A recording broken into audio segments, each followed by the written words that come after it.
Rise and Shine Legends. This is Radhika. இதில் என்ன பார்க்க போறோம் அப்படினா class 12 maths NCERT syllabus chapter 7 integrals. இதில் exercise 7.2 பார்க்க போறோம். Integrate the functions. Sum number 12. X cube minus 1 whole power 1 by 3 into x power 5. First step என்ன சொல்லுங்க? Let I which is equal to integral x cube minus 1 whole power 1 by 3 into x power 5 dx. With respect to x நம்ம இந்த கொடுத்திருக்க ஃபங்க்ஷனை integrate பண்ண போறோம். சரியா? இங்க பாருங்க x cube minus 1 இருக்கு இல்லையா? இதுக்கு பதிலா t அப்படினு சப்ஸ்டிட்யூட் பண்ண போறோம். அப்போ put t which is equal to x cube minus 1. ஓகேவா? இதிலிருந்து x cube என்ன வரும் சொல்லுங்க? x cube which is equal to இங்க t இருக்கு இல்லையா? இந்த 1 வந்து -1 இந்த சைடுல போகும்போது +1 போய்டும். அப்போ x cube which is equal to t + 1 அப்படினு கிடைச்சிரும். சரியா? இப்போ பாருங்க இப்போ x cube -1 அப்படிங்கற எக்ஸ்பிரஷனை நான் வந்து t ன்னு எடுத்துர்க்கேன். இப்போ இந்த t அப்படிங்கற ஃபங்க்ஷனை with respect to x நான் டிஃபரன்ஷியேட் பண்ணனும். ஓகேவா? இப்போ என்ன வரும்? dt by dx which is equal to formula சொல்லுங்க. We know that d by dx of x power n which is equal to n into x power n minus 1. அதே மாதிரி d by dx of constant term which is equal to 0. கரெக்டாப்பா? இப்போ x cube இது எந்த ஃபார்ம்ல இருக்கு? x power n அப்படிங்கற ஃபார்ம்ல இருக்கு. So with respect to x நாம டிஃபரன்ஷியேட் பண்ணும்போது n into x power n minus 1 அப்படினு எழுதணும். அப்போ இங்க n யாரு? 3. So 3 x power 3 minus 1. கரெக்டா? அதே மாதிரி இங்க -1 ன்றது constant. with respect to x நாம டிஃபரன்ஷியேட் பண்ணும்போது 0 ஆயிடும். ஓகேவா? இப்போ சொல்லுங்க dt which is equal to 3x power 2 ன்னு வந்துரும். 3 minus 1 2 ஆயிடும். இந்த dx இந்த சைடுல போச்சு அப்படினா இன்டுல போயிடும். இங்க பைல இருக்கு. சோ இந்த சைடுல போகும்போது இன்டுல போயிடும். கரெக்டா? and இந்த 3 வந்து நமக்கு இங்க வேண்டாம். சோ dt இந்த 3 இங்க இன்டுல இருக்கு. இந்த சைடுல வரும்போது பைல வந்துரும். which is equal to x squared dx. Okay, இப்போ பாருங்க x cube minus 1 க்கு பதிலா t ன்னு சப்ஸ்டிட்யூட் பண்ணிடலாம். கரெக்டா? அதே மாதிரி இந்த x power 5 இருக்கு இல்லையா? அது என்ன பண்ணலாம்? x cube into x squared ன்னு எழுதலாமா? சோ அதுல வர அந்த x ஸ்கொயர்டையும் dx ஐயும் நம்ம வந்து dt by 3 ன்னு எழுதிக்கலாம். ஆனா அந்த x cube க்கு பதிலா t + 1 அப்படினு எழுதலாம். புரியுதா? இப்ப பாருங்க I which is equal to integral x cube minus 1 whole power 1 by 3 into இந்த x power 5 நம்ம வந்து x cube into x squared dx அப்படினு எழுதலாம். சரியா? இந்த x power 5 நம்ம x cube into x squared அப்படினு எழுதுறோம். ஓகேவா? இப்போ இதில் என்ன பண்ணலாம்? 3 யும் 2 யும் ஆட் பண்ணுவோம். அதாவது a power m into a power n. a power m into a power n which is equal to என்னது? a power m plus n. கரெக்டா? இந்த 3 யும் 2 யும் நம்ம ஆட் பண்ணோம் இங்க அப்படினா என்ன வந்துரும்? நமக்கு x power 5 வந்துரும். சரியா? இங்க a க்கு பதிலா x இருக்கு. சோ நமக்கு x power 5 ன்னு கிடைச்சிரும். அதனால தான் என்ன பண்றோம் அப்படினா x power 5 x cube into x squared ன்னு பிரிச்சு எழுதிக்கிறோம். ஓகேவா? இப்போ சொல்லுங்க இங்க x cube minus 1 க்கு பதிலா t ன்னு எழுத போறோம்.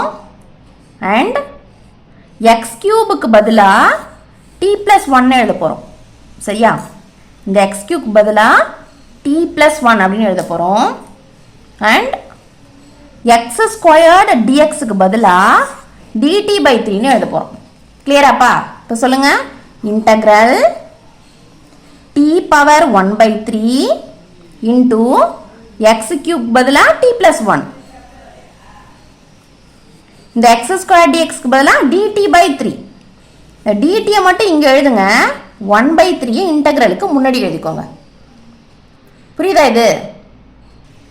ஓகே, இப்போ பாருங்க t + 1 அப்படின்ற எக்ஸ்பிரஷனுக்கு இந்த t power 1 by 3 சொந்தம். சரியா? அதாவது இந்த எக்ஸ்பிரஷன்ல ரெண்டு டேர்ம்ஸ் இருக்கு. டீன்னு ஒரு டேர்ம் இருக்குது, 1 அப்படின்னு ஒரு டேர்ம் இருக்குது. இந்த ரெண்டு டேர்முக்குமே இந்த t பவர் 1/3 சொந்தம். சரியா? அப்போ என்ன பண்ணோம், இதால் இதை மல்டிப்ளை பண்ணும், தென் இதால் இதை மல்டிப்ளை பண்ணும். சரியா? இப்போ சொல்லுங்கள், which is equal to 1/3 integral bracket open பண்ணிக்கோங்க t பவர் 1/3 into t. கரெக்டா?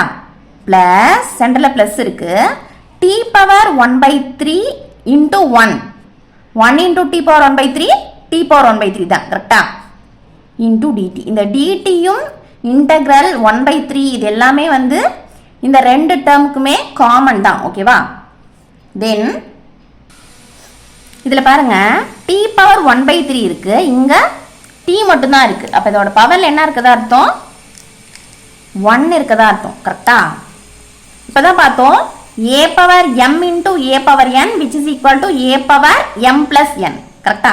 இப்போ இதை எழுதுங்க அதே மாதிரி, t power 1/3 into t power 1 which is equal to t power 1/3 plus 1. கரெக்டா? இப்போ இதில் நமக்கு by 1 இருக்கதா அர்த்தம். நம்ம என்ன பண்ணணும், கிராஸ் மல்டிப்ளிகேஷன் பண்ணணும். சரியா? சொல்லுங்க, which is equal to t power 1 into 1 1 plus 1 into 3 3 by 1 3 is 3 which is equal to t power 4/3. clear அப்பா? புரியுதா இது? which is equal to 1/3 integral t power 4/3 plus t power 1/3 already இங்கே இருக்குது. சரியா? dt. Okay, இப்போ நம்ம integrate பண்ண போகிறோம். இன்டகிரேட் பண்ணுறதுக்கு இது எந்த ஃபார்மில் இருக்குது பாருங்கள், x பவர் n அப்படின்ற ஃபார்மில் இருக்குது. ஸோ ஃபார்முலா சொல்லுங்கள். we know that integral x power n dx which is equal to x power n plus 1 by n plus 1 plus c. ஓகேவா? இப்போ சொல்லுங்கள், 1/3 அப்படியே வச்சுக்கோங்க, ப்ராக்கெட் ஓப்பன் பண்ணிக்கோம். ஏன்னா 1/3 வந்து ரெண்டு டேர்ம்ஸ்க்குமே வந்து காமன் தான். சரியா? இப்போ இந்த டேர்மை நம்ம என்ன பண்ண போகிறோம், இன்டகிரேட் பண்ண போகிறோம். இப்போ X power n plus 1 by n plus 1 எழுதணும். சரியா? இப்போ சொல்லுங்கள், எக்ஸுக்கு பதிலாக t இருக்குது. So t power 4/3 plus 1 by 4/3 plus 1. கரெக்டா? சென்டரில் ப்ளஸ்ஸு, அதே மாதிரி இதையும் நம்ம என்ன பண்ண போகிறோம், இன்டகிரேட் பண்ண போகிறோம். இப்போ t power 1/3 plus 1 by 1/3 plus 1. இந்த ரெண்டு டேர்ம்ஸ்க்கும் பொதுவாக நம்ம என்ன பண்ணிக்கலாம், இன்டகிரேஷன் கான்ஸ்டண்ட்டாக எழுதிக்கலாம். சரியா? ஏன்னா இது தனியாக பண்ணும்பொழுது c1 கிடைக்கும், இது தனியாக இன்டகிரேட் பண்ணும்போது c2 அப்படின்னு கிடைக்கும் இல்லையா? இங்கே நம்ம வந்து தனித்தனியாக பண்ணல, ரெண்டுத்தையுமே ஒன்றா தான் இன்டகிரேட் பண்ணுறோம். ஸோ பொதுவாக ஒரு இன்டகிரேஷன் கான்ஸ்டன்ட் எழுதினா போதும். கிளியராக புரியுதா இது? இப்போ பாருங்கள், இங்கே பையில் 1 இருக்கதா அர்த்தம். ஸோ இதையும் நம்ம என்ன பண்ணணும், கிராஸ் மல்டிப்ளை தான் பண்ணணும். அதே மாதிரி இங்கேயும் பையில் 1 இருக்கதா அர்த்தம். சரியா? இப்போ சொல்லுங்கள், which is equal to 1/3 t பவரில் 1 4 is 4, சென்டரில் ப்ளஸ்ஸு 1 3 is 3 by 1 3 is 3. கரெக்டா? பைலேயும் அதே தான் வரும் இல்லையா? 4 plus 3 by 3. சென்டரில் ப்ளஸ்ஸு, இது வந்து ஆல்ரெடி நமக்கு தெரியும். t பவர் 1/3 plus 1 வந்து நமக்கு என்ன ஆன்சர் வரும், t பவர் 4/3. இங்கே t பவர் 4/3ன்னு டேரெக்டாக எடுத்து எழுதிடலாம். இங்கேயும் பையில் 4/3 இருக்குது ப்ளஸ் c. ஓகேவா? இப்போ சொல்லுங்கள், which is equal to 1/3 t பவரில் என்ன வந்துடும், 7/3ன்னு வந்துடும். கரெக்டா? 7/3 by 7/3 plus t power 4/3 by 4/3 plus c. Okay, இப்போ சொல்லுங்கள், 7/3 இதில் வந்து 3 அப்படின்றது டினாமினேட்டரோட டினாமினேட்டர். ஓகேவா? அப்போ இந்த 3 எங்கே போகணும், நியூமரேட்டருக்கு போயிடணும். அதே மாதிரி தான் இதுலேயும். சரியா? நியூமரேட்டருக்கு போயிடணும். இப்போ சொல்லுங்கள், 1/3 இன்டூ 3/7 அப்படின்னு வந்துருமா? 3 வந்து நியூமரேட்டருக்கு போயிடுச்சு, 7 வந்து டினாமினேட்டரில் தான் இருக்குது. ஓகேவா?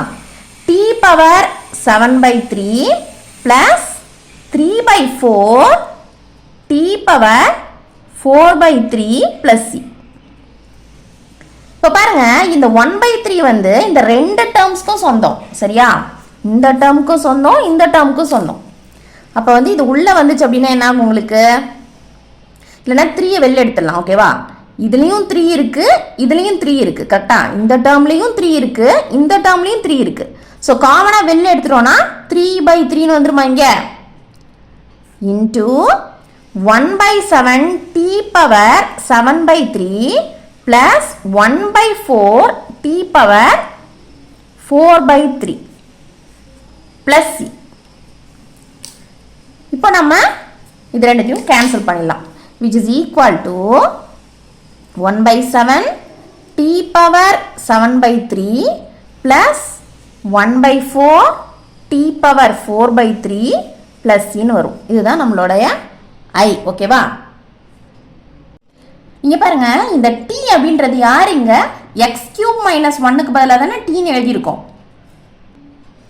கரெக்டாப்பா. x³ - 1க்கு பதிலாக தான் tன்னு சப்ஸ்டியூட் பண்ணும். therefore i which is equal to 1/7 tக்கு பதிலாக x³ - 1 எழுதிக்கோங்க, பவரில் 7/3 இருக்கு, ப்ளஸ் 1/4 x³ - 1 பவரில் 4/3 இருக்கு ப்ளஸ் c. புரியுதாப்பா இது? இந்த சம் உங்களுக்கு கிளியராக புரியுது அப்படின்னா லைக் பண்ணுங்க, ஷேர் பண்ணுங்க, டவுட்ஸ் எது இருந்தால் கமெண்ட் பண்ணுங்க, மறக்காம சேனலை சப்ஸ்கிரைப் பண்ணிக்கோங்க சரியா.